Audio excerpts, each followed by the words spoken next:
Dion Dawkins remembers his first time taking the field at Highmark Stadium. The red and blue game during camp. And that's when I really got to see and feel the fans.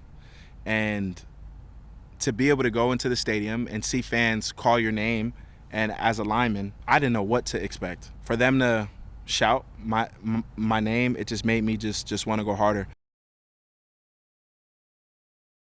That just one of many memories for Dawkins. Dawkins just one of many players to suit up for the Bills over the course of 53 seasons at Highmark Stadium, with the beloved ground set to host its final regular season game this week. Yeah, I love football history.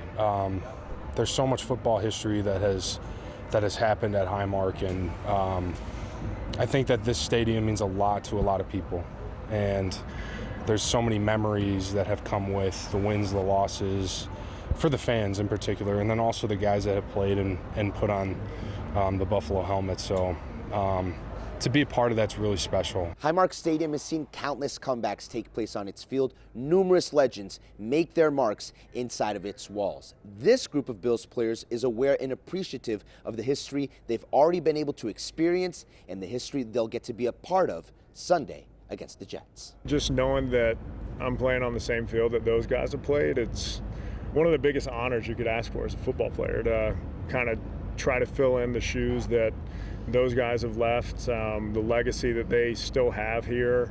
It really is humbling to be kind of currently in that position, and to remember the mark they left on the game, and it kind of motivates you to do your own thing. It is just one game out of 17, but for so many, Sunday will be much more than just a game. On your side in Orchard Park, Jonathan Acosta, Channel 2 Sports.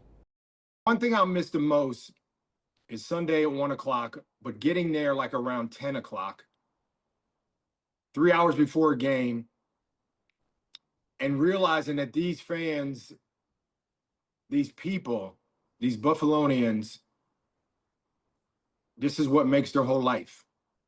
And I think when that's imploded and it's made into a parking lot, yes, you take back the games, and you take the games and all the good times there and the not so good. But I think one thing that stays is the passion those fans had for going to that stadium every Sunday for those games and supporting their team. The noise level, the fan engagement, the loyalty to the team and to the franchise is second to none. It's the equivalent of Green Bay. There's no place like Buffalo. I've been around a long time and been to a lot of places. I don't know in professional sports if there's any place quite like Buffalo. It can be deafening there. I don't know if it's the acoustics or the way that it's built, but sometimes on the field, the sound can be deafening. You know how you hear people say all you hear is like a 45 being put on, and yeah, that's what it's like. And the thing is, when you run around that stadium and you see the fans in it, the fans are actually coming down to the end of to the rail or to the wall, and they're yelling everything at you. And you know what's funny is you're going, yeah, I agree. Yeah. So you're agreeing with them and everything. So it's almost like they're out there with you. We're sitting there, our heads are bowed, and somebody came up and said, "Frank, you're going to lead the greatest comeback in NFL history." Frank is nodded it. First play of the second half, Frank throws a pass. They intercept it. Now it's down 35-3. Well, we did come back through before the game was over.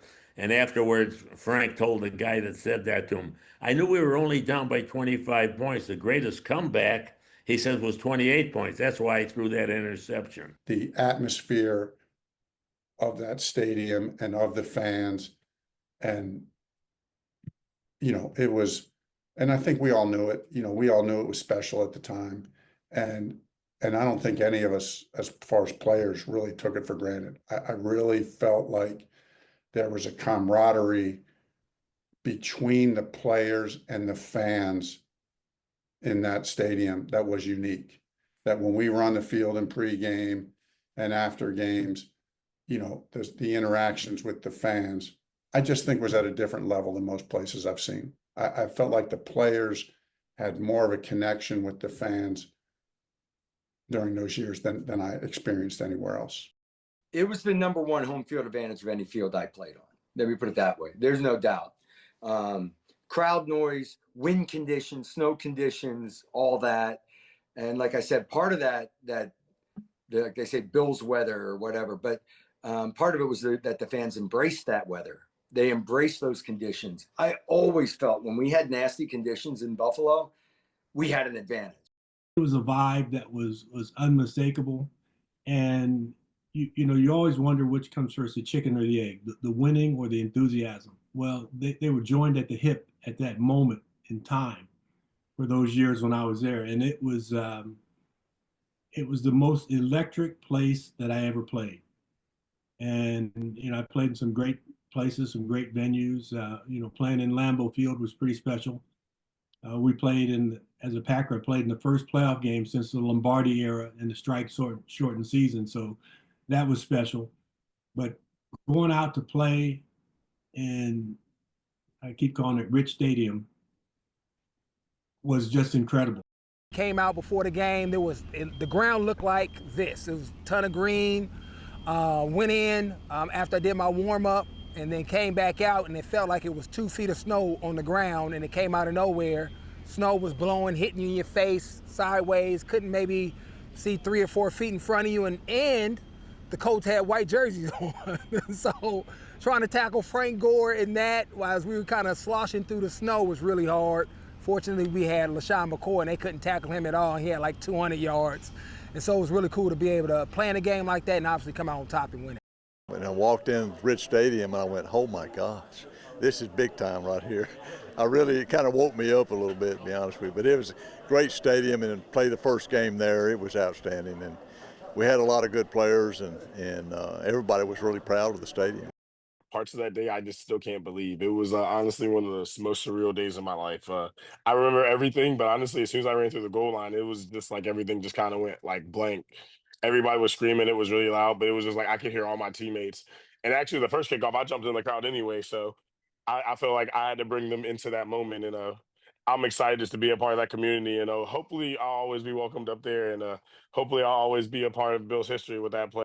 When it's happening, I don't hear anything.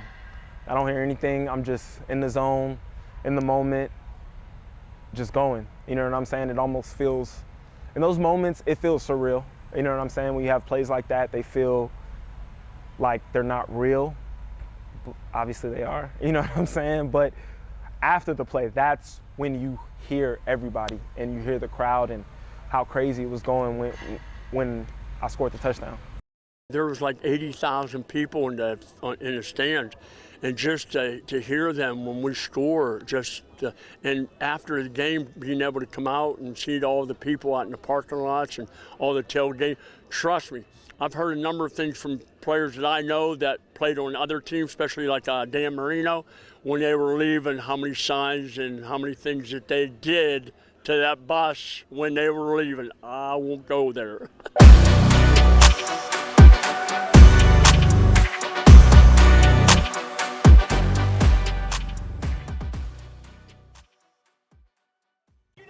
Oh, the memories, the signs, the tailgating, the hot tubs. There are so many who remember when the stadium had 80,000 fans. And oh, there's more that Dave McKinley remembers from his younger days. I'll tell you a story, Claudine. My first Bills game, I'll never forget. It was in the mid-'70s. I'm not quite sure when, but OJ was playing. Oh, this is a good one. I remember walking up to the stadium, and I'm a kid from a small town, and I'm looking at it, and I'm thinking, it doesn't look that big to me, but I didn't realize that half of it is under the ground. So we walk in on the main level, and all of a sudden before me is this huge place. Like the Roman Colosseum or something like that. Now, this was a night game, so the lights were on. I distinctly remember something you'd never see there today, and this was this haze of cigarette smoke like a cloud over the stadium. Imagine that. And then there are high school football players who got to play on this NFL field. See that Cardinal O'Hara player wearing number 7? Reggie Garner found the end zone several times. Being in high school and playing at the at the field at the Ralph Wilson Stadium, and having that ability to, touch the same field as, Eric Mose and Doug Flutie's and Bruce Smith and Jim Kelly. Now he's a season ticket holder, even though he lives in Denver. But nothing compares to going to then Rich Stadium for a concert. It was at this stadium where I actually saw Michael Jackson and the Jacksons for the Victory Tour. I was a kid, but I will never, ever forget that experience. And oh, by the way, I do have receipts, not just the pictures from the concert, but the ticket stub. The price for that concert, $28.